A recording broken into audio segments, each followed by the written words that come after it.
Meu Senhor e meu Deus, creio firmemente que estás aqui, que me vês, que me ouves.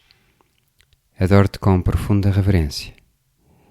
Peço perdão dos meus pecados e graça para fazer com fruto este tempo de oração. Minha Mãe Imaculada, São José, meu Pai e Senhor, anjo da minha guarda, intercedei por mim. Há pessoas que têm dificuldade em rezar com os textos do Antigo Testamento. E creio que compreensível. A linguagem, os nomes, até as circunstâncias são muitas vezes estranhas. Porém, quando conseguimos deixar-nos levar por esses textos, quando nos unimos aos corações desses profetas antigos, é uma sensação muito especial. Parece que viajamos no tempo.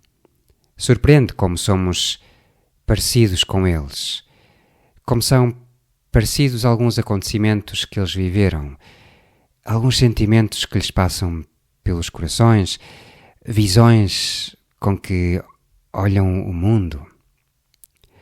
Ao ler o texto de Isaías, que a liturgia de hoje nos propõe, pareceu-me uma boa pauta para nos ajudar a olhar para o mundo, para as suas convulsões, para os seus jogos de poder e rezar com tudo isso. Isaías olha para a nação mais poderosa de então, a Assíria. Tinha dominado tudo. E diz: assim fala o Senhor. Ai da Assíria, vara da minha ira e bastão da minha cólera. Enviei-a contra uma nação ímpia, mandei-a contra um povo que provoca o meu furor, para o saquear e levar os despojos, para o pisar como a lama das ruas. Isaías olha para este poderio e vê-o como algo permitido por Deus. Nesse sentido, na sua oração ele vai perceber, ou pelo menos olha e vê a Assíria como que um instrumento nas mãos de Deus.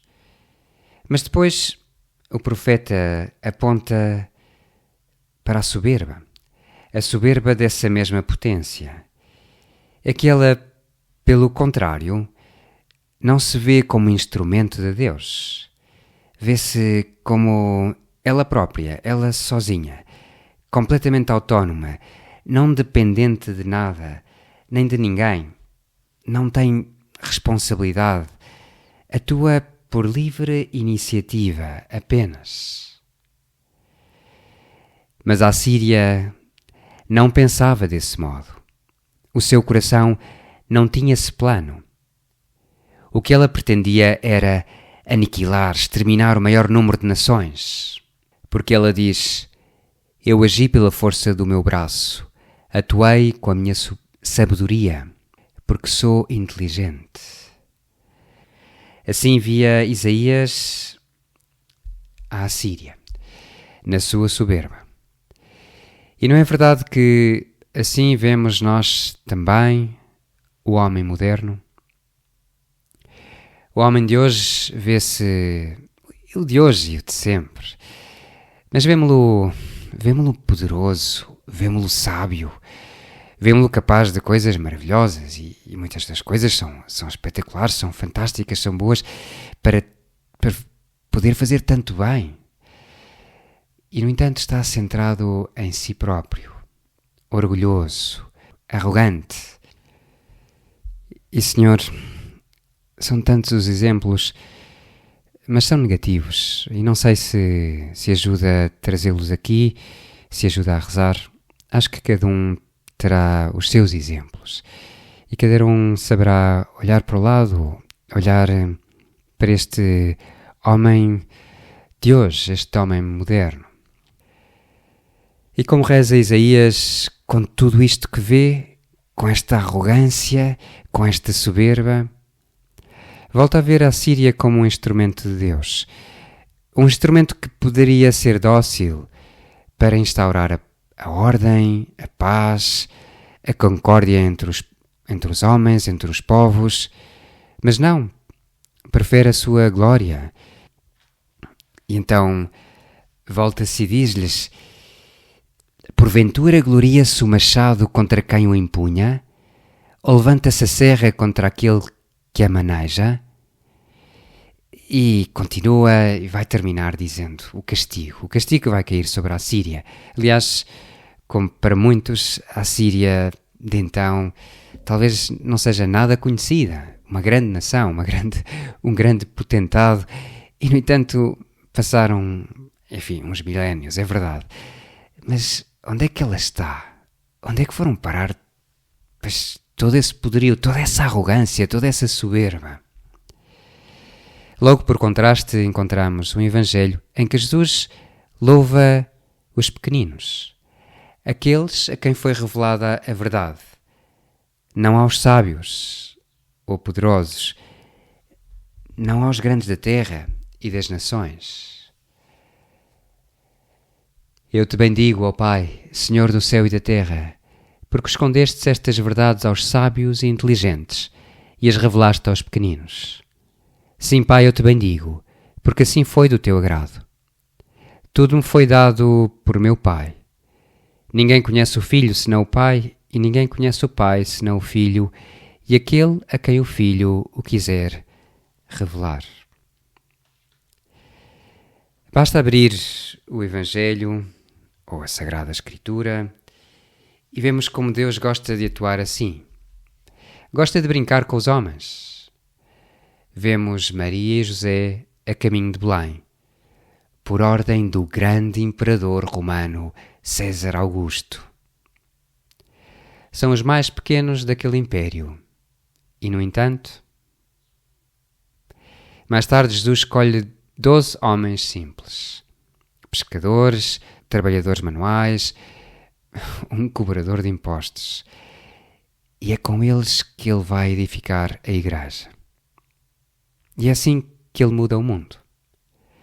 E esta é a forma de atuar sempre do Senhor. Já se tinha visto no Antigo Testamento. Moisés contra o grande faraó, David contra Golias, enfim, a pequena nação de Israel contra as poderosas do seu tempo. Mas nós sentimos-nos, Senhor, pequenos. Olhamos para este mundo, olhamos para estas potências, para este poderio e somos tão pequeninos. Porém, ao olharmos para esta história, no fundo, no nosso coração, na nossa oração, Jesus, sentimos-nos grandes. E porquê? Porque te temos connosco. Se Deus nobiscum, quis contra nós. Já dizia São Paulo. Se Deus está connosco, quem estará contra nós? É curioso saber-nos pequenos, saber-nos limitados, permite-nos levantar o olhar para Ele, e que vemos que nos chama, que tem um plano, quer fazer algo, e só temos de o seguir.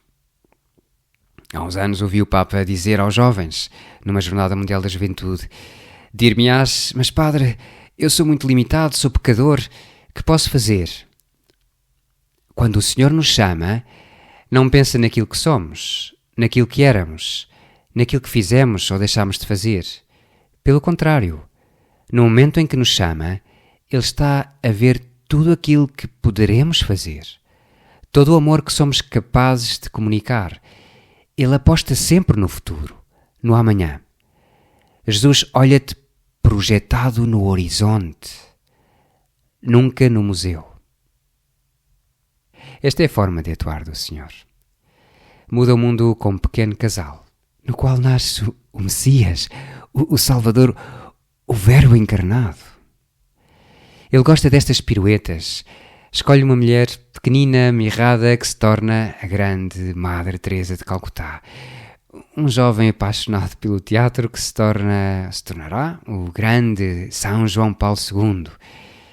Ou pensemos, no fogoso e obstinado Saulo, que depois se torna o grande apóstolo das nações, que espalha e enraiza o Evangelho em todo o mundo, conhecido de então. Jesus, nós somos pequenos, mas estamos nas tuas mãos. Queremos fazer como a tua mãe, Maria, dizer-te: eis-me aqui, és a tua escrava, o teu servo, faça-se em mim segundo a tua palavra. Dou-te graças, meu Deus, pelos bons propósitos, afetos e inspirações que me comunicaste nesta meditação. Peço-te ajuda para os pôr em prática. Minha Mãe Imaculada, São José, meu Pai e Senhor, anjo da minha guarda, intercedei por mim.